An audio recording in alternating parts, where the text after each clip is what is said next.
ही मेरी नजर से तुमको ये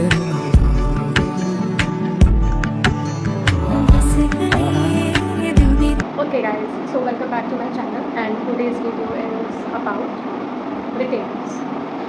Retainers and orthodontics. बहुत टाइम से people are saying that I should have made a video on it. और बहुत लोगों को retainers के साथ बहुत सारा issue होता है, जिनको नहीं मिला होता है उनको होता है. There are certain things people need to know about retainers and braces over होने के बाद अगर लोगों को लगता है कि उनका ट्रीटमेंट ओवर हो चुका है और रिटेनर्स की कोई ज़रूरत नहीं है तो उन्हें ऐसा गलत लगता है, क्योंकि इवन आफ्टर आपके ब्रेसेस कट गए हैं retainers are very much necessary for your teeth और उनकी बहुत ज़रूरत है. When while and my case मेरे ब्रेसेस जब उतरने वाले थे तो लाइक एवरी अदर पर्सन मुझे भी था कि रिटेनर्स मिलेंगे. पहले मेरे डेंटिस्ट ने मुझसे ऐसा बोला कि अपर जॉ मेरा रिमूवेबल रिटेनर होगा और लोअर जॉ में शायद फिक्स लगा दें. मैंने फिक्स रिटेनर के बारे में उनसे पहली बार सुना था एंड मैंने उनको परेशान करते थे पूछ के कि वो मेरे दांतों में लगा रहेगा, कैसे रहेगा, हटेगा या नहीं हटेगा, क्योंकि मैंने तो सुना है कि रिटेनर हट जाता है और कैसे मेरे मतलब दांतों में रह सकता है रिटेनर. ये वो मतलब एक बहुत क्वेरी. तो he told me that sometimes people don't put retainer, तो डॉक्टर्स डिसाइड करते हैं that they fix a retainer in the lower jaw. यहाँ वाले जो टीथ होते हैं वहाँ पे दे फिक्स अ रिटेनर अंदर की साइड पे लोअर जॉ के जो आगे के 6 दांत होते हैं. मैं बॉटल की मैंने कहा कि is that something that's going to happen with me, मतलब मेरे को भी फिक्स ऐसा लगेगा क्या, तो क्योंकि मुझे बताया नहीं गया था कि मुझे फिक्स रिटेनर लगेगा. तो ही सेड हाँ तुम्हें लग सकता है. और मैं तो डरी, मतलब मैं डरी, मतलब अंदर रिटेनर लगाने का मतलब था कि कोई भी डर जाएगा, सफाई करना मुश्किल हो जाएगा. मतलब एक वायर कंटिन्यूसली आपके दांतों में रहेगा. मैं घर आई, मेरे दिमाग में बहुत टेंशन हो गई. अब मैं ब्रेसेस उतर रहा हूँ तो एक दांत हमेशा रहेगा नहीं, लाइफ में ज़िंदगी भर लगा रहेगा. और डॉक्टर ने बोला था कि जो फिक्स रिटेनर होता है वो निकलता क्या है, मतलब अगर वो खुद टूट गया तो अलग बात है, वरना वो लगा रहता है. घर आई, मैंने फ़ोन पे रिसर्च किया फिक्स रिटेनर के बारे में. मैंने रिव्यूज़ पढ़े, लोगों ने कहा बहुत गंदगी लग जाती है, दांत ऐसा हो जाता है, वैसा हो जाता है, गंदे हो जाते हैं. मैं डर गई थी क्योंकि आई डिडंट विश कि मेरे दांतों में कोई कैलकुलस से कोई भी प्रॉब्लम हो, कुछ जमे या कुछ भी, क्योंकि गंदगी से वो येलो येलो हो जाना ये सब बहुत होता है. और अगर फिक्स रिटेनर है तो सफाई दूसरी तरीके से करनी होगी. तो मम्मी ने मुझसे बोला कि डरने की क्या बात है, यू टेल हिम कि तुम्हें नहीं लगाना है फिक्स्ड. तो नीचे का भी वैसा ही है. पर खैर जब मेरा रिटेनर लगने का टाइम आया तो मुझे फिक्स नहीं लगे थे, मुझे वो नॉर्मल वाले ही लगे हैं रिटेनर्स, ऊपर भी और नीचे भी. बस ये कि मेरे दोनों जॉस का उन्होंने नाप लिया था और उसके हिसाब से जैसे तार उतरे उन्होंने मेरा नाप लिया मोल्ड के थ्रू और एक रिटेनर मोल्ड कर दिया. उन्होंने मुझसे कहा 2 दिन बाद एक्सरे सबमिट करना और अपना रिटेनर ले जाना. और मैंने रिटेनर ले लिया. तो फर्स्ट टाइम तो मुझे रिटेनर मिला तो आई वॉज क्वाइट एक्साइटेड कि चलो मेरे दांत ऐसे ही रहेंगे. And me being a conscious patient I decided कि हाँ मुझे रिटेनर लगाना है. मतलब मेरे डॉक्टर ने कहा कि रिटेनर इस कंपल्सरी तो लगाना है वरना मेरे दांत इधर उधर हो जाएंगे. And we have been told कि हमारे दांत रात को मूव करते हैं और throughout, it's not about the patient, हम सबके दांत नॉर्मली भी मूव करते हैं थ्रू आउट देयर लाइफ. तो बहुत सारा ऐसे सुनने के बाद मुझे था कि नहीं मेरे दांत दोबारा मूव करेंगे तो बहुत अगली हो जाएगा, because they have been artificially aligned right through the treatment, they are not natural. तो मैं काफ़ी मतलब उस चीज़ में इन्वेस्टेड थी कि हाँ कि मुझे रिटेनर लगाना है. अब I got the retainer, so let me show you. ये कंटेनर है इसमें मैं रखती हूँ. ये है मेरा अपर जॉ का retainer, if it is visible see. मुझे भी समझ नहीं आ रहा कि मैं कैसे दिखाऊँ. ये है अपर जॉ वाला रिटेनर, ठीक है, ये ऊपर चला जाता है. This is how it looks. ये मेरे अपर जॉ का मोल्ड से बनाया हुआ है. Next is the lower jaw one. ये छोटा है उसके कंपैरिजन में and you need to keep it in water. ये भी लगता है. तो ये मुझे गिफ्ट कर दिए गए मेरा ट्रीटमेंट खत्म होने के बाद. लाइक एन एक्साइटेड पर्सन मुझे था कि हाँ भाई रिटेनर लगाना है. और ये भी था कि मेरा ट्रीटमेंट ओवर हुआ तो अब मुझे कभी इस हॉस्पिटल तो आना ही नहीं है, बिकॉज मैं ऑलमोस्ट 3 साल के ट्रीटमेंट में इतना परेशान हो चुकी थी कि मुझे अब KGMU का मूवी नहीं देखना था. तो the time when I left with my retainer I looked at the building and I was like bro I will not come here any more. और मैं चली गई. बट रिटेनर स्टोरी इतनी नहीं थी. रिटेनर मैंने लगाया पर मुझे रिटेनर से घाव होने लगा. हाँ, another big issue in this retainer theory is कि आपके रिटेनर क्योंकि आपके ठीक हाल से ब्रेसेस हट जाता है, आपने रिटेनर लगाए नहीं है, तो जब आप स्टार्टिंग में लगाते हो तो आप इशू बेयर कर सकते हैं, मतलब इशू होता है आपको रिटेनर लगाते वक्त. तो मेरे साथ भी हुआ, मतलब मुझे भी रिटेनर में इशू होने लगा एंड मुझे लगा ये क्या हो गया. And it was not upper jaw वाला रिटेनर जो इशू कर रहा था, it was the lower jaw वाला रिटेनर. मतलब जो मेरा लोअर जॉ का रिटेनर था वो इशू कर रहा था. क्यों? क्योंकि वो अंदर मेरे यहाँ अंदर वाली साइड में गम्स के पास हर्ट करने लगा. एंड स्टार्टिंग में मुझे रियलाइज़ नहीं हुआ, बट मैं नीचे वाले रिटेनर को लगा ही नहीं पाती थी. मतलब 5-10 मिनट में मुझे पेन होने लगता था और जब मैं हटा बनाती थी तो मेरा अंदर रेड हो जाता था। मैंने सोचा भाई ये क्या हो गया, दुनिया में लोगों को रिटेनर लगते हैं, मेरे साथ ये सब ट्रेजेडी क्यों हो रही है। And like every other person on the planet मैंने गूगल किया, यूट्यूब वीडियोस देखे, ChatGPT को परेशान किया, और सब में ये कंक्लूजन है कि you have to consult your. फिर सारे यूट्यूब और हर चीज़ से ये पता चला कि सबको तुमको वापस से जाके अपने डेंटिस्ट को रिंग अप करना है और उसे पूछना है कि अब क्या करना है। मैं तो रिंग अप नहीं करना चाहती थी, मुझे तो लगा मेरा ट्रीटमेंट ख़त्म हो गया, और मैं उस टाइप की हूँ नहीं कि मैं किसी को परेशान करूँ। तो इवन तो वो मेरे डॉक्टर ही हैं, लेकिन मुझे ऐसा लगा कि भाई मेरा रिटेनर का ट्रीटमेंट ओवर हो गया है, तो मतलब मेरा ऑलमोस्ट ट्रीटमेंट ओवर हो गया है, तो अब मेरा काम ख़त्म भाई, और why should I bother someone. और ये मेरे अंदर से फीड है कि इट्स नॉट अबाउट डेंटिस्ट और एनीवन, मतलब मैं किसी को भी बॉदर नहीं करना चाहती। मुझे लगा भाई हमारा काम ख़त्म, इट्स ओवर ना। तो फिर मुझे ना लगा कि अब मैं उन्हें परेशान करूँ, रिटेनर के लिए फ़ोन करूँ। पर उसमें चाहे तुम कोई गूगल देखो, यूट्यूब देखो, उसमें लिखा था कि 2-3 दिन लगा कर देखो, क्या पता तुम छाला होना बहुत नॉर्मल है, रेड हो जाना भी बहुत नॉर्मल है, फिर एडजस्ट हो जाता है, मुँह तो फिर लग जाएगा। पर मेरे साथ ऐसा नहीं हो रहा था, एडजस्ट नहीं हो रहा था, क्योंकि मुँह लग ही नहीं पाता था, इतना दर्द होता था रिटेनर लगाते वक्त। ऊपर वाला वॉज परफेक्ट बट नीचे वाला was not at all perfect. अब मम्मी को बताया, मम्मी ने कहा उन्हीं को फ़ोन करो, अपने डॉक्टर को। अब मैंने उन्हें मैसेज किया कि ऐसा ऐसा हो रहा है, ये साइड की तुम ले आओ, मैं उसे ठीक कर दूँगा। और आई वाज लाइक चलो ठीक कर देंगे, मान गए। मैं गई, उन्होंने उसे ठीक कर दिया। उन्होंने मुझसे कहा लगा कर देखो, मैंने लगा के देखा, उस टाइम नहीं चुभ रहा था, मतलब नीचे वाला यहाँ अंदर चुभता है कहीं कहीं, तो चुभ रहा था। मैं तो परेशान हो गई। फिर पता नहीं क्या हुआ, मैं वापस आ गई, फिर वो मुझे चुभना शुरू कर दिया, मतलब पता नहीं क्या उसमें प्रॉब्लम थी। और ये जो रिटेनर का प्रॉब्लम होता है, ये सिर्फ आपका डेंटिस्ट ही सॉल्व कर सकता है, because he is the person who made it. तो मेरा ये सोचना कि मैं उन्हें बॉदर करूँ वॉज़ वेरी अजीब, क्योंकि जिसने बनाया है उसी के पास सोल्यूशन होगा। तो फिर से वही हुआ, मैंने 2-3 दिन सोचा चलो ट्राई करके देखते क्या पता ठीक हो जाए, बट फिर से प्रॉब्लम हो गई, मतलब वो नहीं लग रहा है, उसे पेन हो रहा है, सोर्स हो रहे हैं मुँह में। तो फिर मम्मी ने कहा कि कॉल हिम, तो this time I called him. तब भी ही सेड कि उन्होंने बोला अभी भी हो रहा है, मैंने बोला हाँ। ही वाज लाइक कि तो पेशेंट्स में होता है, हम बना देते हैं, बट हमें आइडिया बाद में लगता है, जब वो लगाता है तो कोई दिक्कत हो तो वो बताता है पेशेंट। तो मैंने कहा एडजस्ट नहीं हो सकता, मतलब मैं ऐसे मैंने उन्हें बताया कि मैं बेयर करने की कोशिश कर रही थी, और मैं सोच रही थी कि ऐसे ही हो जाए, प्रॉब्लम सॉल्व और एडजस्ट हो जाए। बट ये टोल्ड कि ये कोई बेयर करने वाली चीज़ नहीं है, एंड ये उन्हीं से सॉल्व होगा, जब बनाते हैं तो उन्हें आइडिया नहीं होता, but I have to tell him कि ऐसा हो रहा है उसके साथ। फिर गई मैं, फिर उन्होंने ठीक किया, फिर मुझे सोर्स हो गए, पता नहीं क्या प्रॉब्लम हुई थी। अब दूसरी जगह, यहाँ नहीं, अब बीच के साइड में, टंग के पास। अब वापस गई, फिर उन्होंने उसको पतला कर दिया कि मुझे ना चुभे। जब वो पतला हो गया तो अप्रॉक्स 17-16 दिन इट वॉज़ फाइन, लगाती थी मैं। और ये भी था कि मतलब तुम्हें 20 घंटे लगाना है, स्टार्टिंग के तो महीनों में इट्स लाइक 20 घंटे तुम्हें लगाना है। तो अब लगा रहे हो, तो सुबह उठती थी तो थोड़ा सा कहीं लाल लाल रहता था, पर वो टाइम के साथ ठीक हो जाता था, जब तक दोबारा लगाने जाती थी। लेकिन फिर एक पॉइंट के बाद वो फिर से बिगड़ने लगा, मुझे ऐसा लगा, क्योंकि वो बहुत रेड हो गया। मेरा एग्ज़ाम का टाइम था शायद लास्ट ईयर जून अराउंड, तो तब वो फिर एकदम से रेड हो गया। मुझे ऐसा लगा कि वो ब्लडी रेड है, समथिंग उससे ज़्यादा हो रहा है। तो मैंने उन्हें मैसेज कर दिया, एंड मुझे करना पड़ा बिकॉज मेरे पास कोई ऑप्शन नहीं था।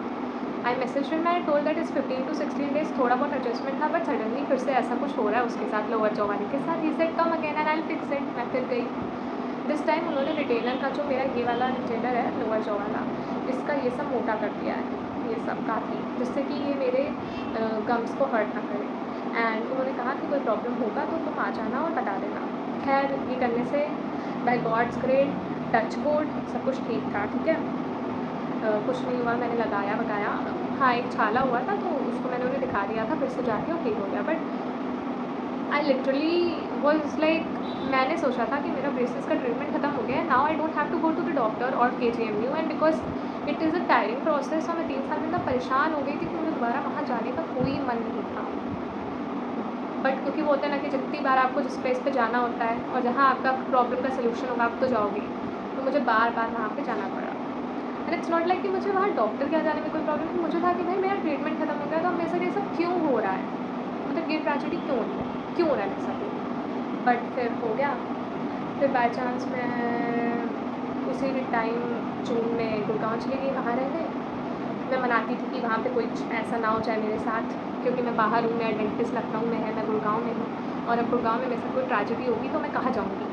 I can't even contact him because वो यहाँ नहीं है, और मेरे लिए ना वो गुड़गांव आएंगे ना मैं गुड़गांव से लखनऊ जाऊँगी। तो मैं मना रही थी कि भगवान जी मुझे यहाँ 3 महीने अभी रहना है, तो प्लीज़ मेरे रिटेनर के साथ कोई फॉल्ट ना हो। लेकिन 2 दिन के अंदर ही मेरे रिटेनर में फॉल्ट हो गया जब मैं गुड़गाँव में। उसकी वजह से मुझे रेड होना शुरू हो गया फिर से, और काफ़ी ज़्यादा। मैंने 1-2 हफ्ते ओरासो लगाया है, मुझे लगा ठीक हो जाएगा, मुझे लगा कोई ऐसा ही छाला है। बट मैं ये आइडिया ही नहीं लगा पाई थी कि वो रिटेनर की वजह से हो रहा है। मैं रिटेनर लगा के सो जाती थी लोअर जॉ वाला, दूसरे दिन मुझे लगता बहुत ज़्यादा कुछ हो गया मुँह में रेड। पर मैं डाउट ही नहीं कर पा रही थी कि मेरे रिटेनर की वजह से हो रहा है। अंटिल एक दिन मैंने सोचा कि आज मैं रात को रिटेनर नहीं लगाऊंगी। मैंने पूरे दिन रिटेनर लगाया, पर रात को नहीं लगाया, और सुबह 6 बजे उठी। 6 बजे उठी तो देखा कि कुछ रेड नहीं था, जिसका ये मतलब था कि लॉन्गर ड्यूरेशन के रिटेनर लगाने की वजह से मेरे मुँह में दिक्कत हो रहा था। मतलब अगर 6 to 7 आवर्स से ज़्यादा लग रहा है तो मेरे मुँह में प्रॉब्लम हो रहा है। तो मैंने डिसाइड किया कि क्योंकि मुझे 20 आवर्स लगाने को कहा गया है, मैं लगाऊंगी। लेकिन ना आई डिवाइड द आवर्स। तो मैं सुबह मॉर्निंग 11 बजे लगाती थी, से 2 बजे तक जब मैं खाना खाती थी, फिर 2 बजे खाना खा के मैं 3 बजे लगाती थी, और शाम के 6-7 बजे तक लगाती थी। फिर मैं 11 बजे लगाती थी और सुबह 6 बजे उठाती थी। तो मैंने ऐसा सेट कर लिया कि इतने में लगाऊंगी। और 20 घंटे लगाने में डरती थी रिटेनर उतारने से। पहला मुझे ये डर था कि मेरे दांत इधर उधर हो जाएंगे, क्योंकि हमें बोला जाता है कि दांत मूव करते हैं, और मुझे अभी भी इस बात का डर है। तो टाइम हो गया, तो मैंने बहुत पंक्चुअली रिटेनर लगाया है। मैं बहुत पंक्चुअल रही हूँ उस केस में। तो मैंने रिटेनर ऐसे ऐसे एडजस्ट किया, ऐसे ऐसे लगाया अपना। तो ये रिटेनर का था कि मैंने ऐसे डिवाइड कर लिया टाइम कि मुझे लगाना है। फिर मेरा काम चलता रहा अप्रॉक्स 9 महीने तक। इट वॉज़ फाइन अंटिल एक दिन फिर से मेरे लोअर जॉ वाले रिटेनर ने मुझे दिक्कत करनी शुरू कर दी। अभी जैन की बात है।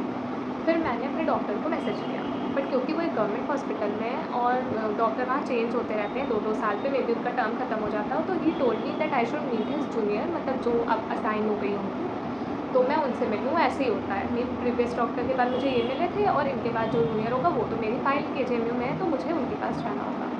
बट मैं किसी स्ट्रेंजर डॉक्टर के पास जाना नहीं चाहती। एंड इट्स फाइन, अगर आपका डॉक्टर अवेलेबल नहीं है तो इट्स फाइन कि आप किसी स्ट्रेंजर के पास ना जाके एक ऐसे डेंटिस्ट को पकड़ लो, या मेरे हिसाब से जिसको आप जानते हो। तो मैं नहीं गई, मैं KGMU गई नहीं। मेरे जानने में जो डेंटिस्ट है, या जो डेंटिस्ट अंकल हैं, मैं उनके पास गई एंड ही फिक्स्ड इट। उन्होंने फिर मुझसे पूछा कि बेटा तुम अभी तक लगा रही हो, एंड बहुत ज़्यादा टाइम तक ऐसे लगाया नहीं जाता है, मतलब रिटेनर्स भी लगाने का कोई टाइम होता है, तुम इतने टाइम से क्यों लगा रही हो। एंड ये एडवाइस में कि मैं Feb 15 के बाद लगाना छोड़ दूँ, बिकॉज कभी कभी होता है कि दांत बहुत अंदर चले जाते हैं रिटेनर लगाने, ऐसा उन्होंने मुझे बताया, और उन्होंने फिक्स कर दिया। मैं उन्हें जानती थी, इसलिए मैं उनके पास गई। मतलब instead of going to a person जिसको मैं जानती ही नहीं हूँ, इवन तो वो मेरे डॉक्टर का जूनियर है, but I don't know the person, he और शी डजंट नो मी।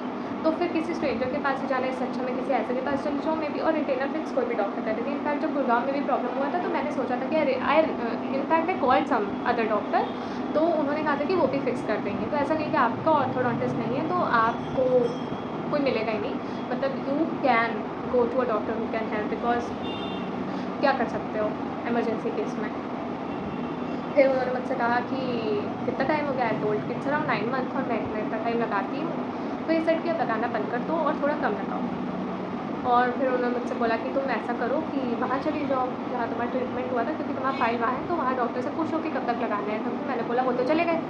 तो ही टोल्ड मी कि जो है उसके पास चले जाओ और उससे पूछ लो कि ऐसा ऐसा सो एंड सो प्रॉब्लम है, विल टेल, ही और शी जो भी है विल टेल। लेकिन कुछ टाइम फेब से ऐसा बना कि अभी तक मैं KGMU जा नहीं पाई हूँ उन डॉक्टर के पास कि उनसे मैं एडवाइस ले सकूँ कि मैं कितना लगाऊँ। बट मुझे ऐसा लगता है जितना मैंने पढ़ा है उसके हिसाब से 5-6 महीने के बाद यू कैन पुट इट रात को, तो रात को लगाना तो बहुत ज़रूरी है। तो अब मैंने किसी डॉक्टर से कंसल्ट नहीं किया है, मैं दिन भर नहीं लगाती हूँ, क्योंकि एक डॉक्टर ने मुझसे कह दिया था कि एक पॉइंट के बाद इतना नहीं लगाया जाता है रिटेनर। और अगर तुम गूगल पे लिखोगे तो उसमें तो लिखा रहता है कि हमेशा लगाए रहो और रिटेनर उतारने की ज़रूरत नहीं है, ज़िंदगी भर लगाए रहो। बट हर कोई ज़िंदगी भर रिटेनर लगा के नहीं घूम रहा है। मेरे घर में भी ट्रीटमेंट हुआ है मेरी दीदी का ही, लेकिन वो भी लगाती है, बट आफ्टर वाइल वो भी रात को ही लगाती है। एक और कज़िन है वो भी लगाती है, बट अब मुझे लगता है फ्रीक्वेंट बेसिस पे वो भी नहीं लगाती, रात को ही लगाती है। तो फिर मैंने इंटरनेट से ChatGPT से ही पूछा कि it's been 9 months I am using day and night, but कोई तो स्लॉट होता होगा ना कि अब रात को शिफ्ट हो जाए, तो उसमें था कि आपका 5-6 मंथ आप रात को शिफ्ट हो जाते हो। तो now I put my retainers only at night. तो क्योंकि रात को मूवमेंट का जो भी रहता हो, पहले मैं डरती भी थी कि मैं नहीं लगाऊंगी तो मेरे दांत इधर हो जाएंगे उधर हो जाए, ऐसा कुछ नहीं होता है, ऐसा कुछ नहीं होता है। हो सकता है मूव होते हो, किसी किसी केसेस में, बट मैं रात को ही लगाती हूँ अब, बिकॉज फॉर 9th मंथ मैंने 20 आवर्स वाली पॉलिसी फॉलो की है और पूरे दिन लगाया है, तो अब मैं रात को भी लगाती हूँ। और मुझे नहीं लगता कि मैं गलत हूँ, क्योंकि जिन डॉक्टर से मैंने कंसल्ट किया था उन्होंने तो मुझसे कहा था कि हमें लगाऊँ ही नहीं, क्योंकि ज़रूरत नहीं है, मेरे साथ ऑलरेडी परफेक्ट है, अंदर जा चुके हैं, मुझे नहीं ज़रूरत है, लेकिन मैं तब भी लगा रही हूँ रात को। तो मुझे ऐसा लगता है कि इन केस अगर आपको रिटेनर्स मिल गए हैं, ये उनके लिए जिनको रिटेनर्स मिलते हैं। अगर आपके रिटेनर्स में कोई इशू होता है, कुछ भी होता है, तो एक ये इशू आता है कि आप कहाँ जाओ, किससे बोलो, और तो प्लीज़ अपने स्पेसिफिक डॉक्टर के पास ही जाइए जो आपको बता सकेगा कि आपके रिटेनर को कैसे ठीक करना है, बिकॉज उसने बनाया वही ठीक कर सकता है। दूसरा, जिनके पास रिटेनर का इशू नहीं है, जिन्होंने रिटेनर अब नहीं लगाया है, पुराने डॉक्टर कॉन्टैक्ट में नहीं है, तो मैंने सुना है कि you should consult a different doctor, अपना साइज़ बनवाओ और रिटेनर्स लगाओ। मैं ये एडवाइस नहीं करूँगी किसी को भी, किसी भी ऑर्थोडोंटिक पेशेंट को, कि वो अपना रिटेनर ना लगाए, बिकॉज मुझे ऐसा लगता है कि वो चीज़ रिटेनर इसीलिए बोली गई है कि वो रिटेन करने के लिए, तो you have got something out, इतना सारा स्ट्रगल करके, ठीक है, out of all the struggles you did, you have got something, और अब आप उसको बर्बाद नहीं कर सकते। तो please if you are getting a retainer, please use it. Retainer लगाना is not a very big thing, और आपके ही दांतों के लिए अच्छा है, तो उसको लगाइए। 5-6 महीने, 6-7 महीने जो भी डॉक्टर ने बोला है उतने टाइम के लिए लगाइए, एंड रात को तो बिल्कुल लगाइए। Even if you not putting it in day time, put it at night. रात को लगाना ज़रूरी। Even my cousin sister who has gone through this treatment, वो भी रात को लगाती है। She was in 8th, may be it's around 2015 या कुछ में उनका हुआ है, और 16-17 अराउंड उनके ब्रेसेस हटे, बट आज भी वो रात को लगाती हैं रिटेनर। तो मैं ये नहीं कहूँगी किसी भी पेशेंट को कि वो ये सोचे कि कोई चांस नहीं है कुछ होने का, 5%, कुछ लोग कहते हैं 5% चांस है कि दांत में आगे पीछे कुछ होगा तो हम नहीं लगाएंगे, but I advise to everyone, if you have got a retainer, please put it. तो ये थी मेरे रिटेनर की स्टोरी। जिनको नहीं पता है कि रिटेनर कैसे लगते हैं, ये रिटेनर होता है, ठीक है, ये ऊपर वाला पार्ट है, ये अंदर चला जाता है। मुझे भी पहले नहीं आता था, इनफैक्ट जब मेरे डेंटिस्ट मुझसे बोलते थे कि जस्ट पुट इट, तो मैं उनसे शीशा मांगती थी कि मुझे दिखा दीजिए तो मैं लगाऊंगी, तो वो शीशा लेके खड़े होते थे तब मैं लगाती थी। बट फिर मैंने प्रैक्टिस किया इसे लगाना, और स्टार्टिंग में जब इसे लगाती थी ना, तो मेरा टंग से बड़ा अजीब सा आवाज़ निकलता था। फर्स्ट 2 डेज़ को समझ ही नहीं आ रहा था, लग रहा था मैं तुतला रही हूँ, बट वो टाइम के साथ ठीक हो गया। तो ये ऊपर का पार्ट है ना, ये ऐसे जाता है, आप ऐसे मुँह खोल सकते हो, और ये ऐसे देखो फिक्स हो गया, ऐसे फिक्स हो जाता है। ये हमारा नीचे वाला रिटेनर है, इसको हम ऐसे लेते हैं, और ये ऐसे है, ठीक है, ये वाला पोर्शन बाहर की ओर है, हम इसे अंदर ले जाएंगे यहाँ, और लगा लेंगे। Now it's fixed. तो ये रहा मेरा रिटेनर। ये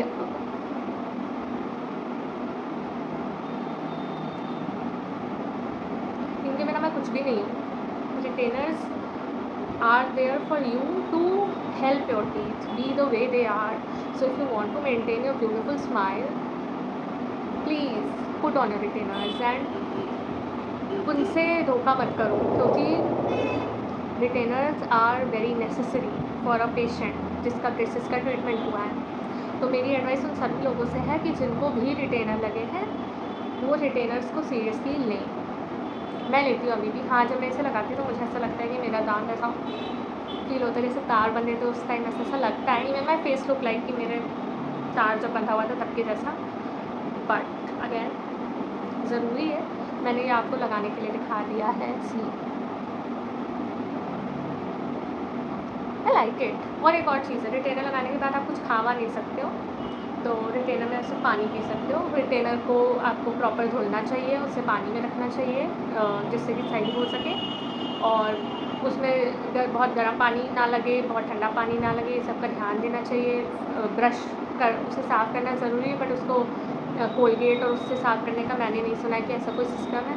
so and please do clean it, क्योंकि अगर वो टाइम के साथ गंदा होगा तो वो येलो हो जाएगा एंड उस पर कुछ जम जाएगा, डिपॉजिट्स है जो भी है मुंह का, ऑब्वियसली सलाइवा होता है मुंह में, तो उसको प्रॉपर पानी में हमेशा रखो और उसे धुल कर रखो, साफ़ रखो। इट शुड, उसका जो वो है कलर, वो वाइट या ट्रांसपेरेंट जो है वैसे ही रहना चाहिए। इट शुड नॉट चेंज और ख़राब नहीं होना चाहिए। सफाई रखो अपने मुंह की भी, और हाँ, जो लोग ब्रश करने की बात करते हैं कि जब ट्रीटमेंट कर रहे थे तो 2 बार ब्रश कर रहे थे, ब्रश नहीं कर रहे हैं, मुझे ऐसा लगता है कि oral hygiene is very necessary, तो 2 टाइम ब्रश करना इज़ वेरी मच नेसेसरी। मेरे ब्रेसेस लगे नहीं थे उससे पहले से, मैं आई थिंक 2018 या 19 18 ही से 17-18 से ही मैं 2 टाइम ब्रश करती हूँ। एंड जो लोग और बहुत ज़्यादा आपको दिक्कत है तो रात का ब्रश तो ज़रूर करो और सुबह का भले मत करो, बिकॉज़ कुल्ला कर लो या जो भी है, मैं तो दोनों टाइम करती हूँ।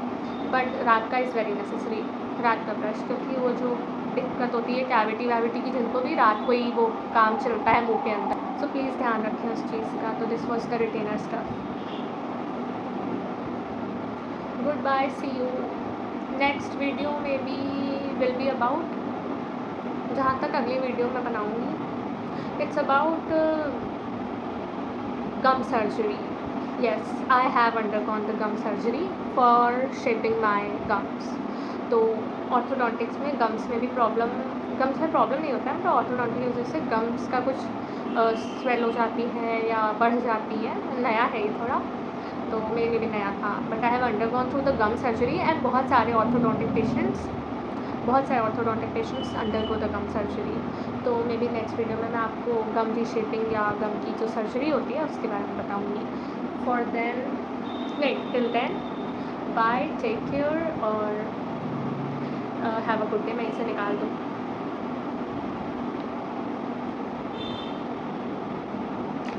आई don't want put it every time, ठीक है। अब इसका टाइम रात का है, दिखाने के लिए मैंने अभी लगा दिया था, अभी ऐसे ही रहेगा। I not use it. तो stay healthy, happy, subscribe to my channel. और भी कुछ पूछना हो तो पूछो। दांतों के बारे में मैं सिर्फ इसलिए बता रही हूँ क्योंकि जब मुझे ये सब स्टार्ट हुआ था, चाहे मेरा ब्रेसेस ट्रीटमेंट हो, मेरी सर्कम सर्जरी हुई हो, स्क्रूज़ का हुआ हो, रिटेनर्स का इशू हुआ, मुझे बताने को कोई नहीं था। I am just making this video to make people aware कि ये सब चीज़ें होती हैं while you go through this. तो मतलब लोगों को आइडिया नहीं है, तो मैं ये फ्री में बता रही हूँ लोगों को कि ऐसा ऐसा होता है। फ्री में इन सेंस मैं चाहती हूँ कि लोग अवेयर हों, क्योंकि जब मैं वीडियोज़ ढूंढती थी, जब मेरे को रिटेनर से हर्ट हुआ था, तो मुझे कोई प्रॉपर वीडियो नहीं मिलता था, कोई क्लियरली बताता भी नहीं था कि कहाँ हर्ट है, कितने दिन रहेगा, क्या रहेगा। तो मैं ये इसलिए ही बना रही हूँ क्योंकि मेरे लिए कोई हेल्प करने को नहीं था जब मेरे को ब्रेसेस लगे थे। वीडियोज़ हैं लेकिन ऐसे क्लियरली कोई प्रोसीजर नहीं बताएगा और ना बताता है। मैं सिर्फ इसलिए बता रही हूँ कि जो लोग इस चीज़ के थ्रू जा रहे हैं, तो गाइस ये कुछ नया नहीं है, ये सबके साथ होता है, तो तुम नए नहीं हो। बाय।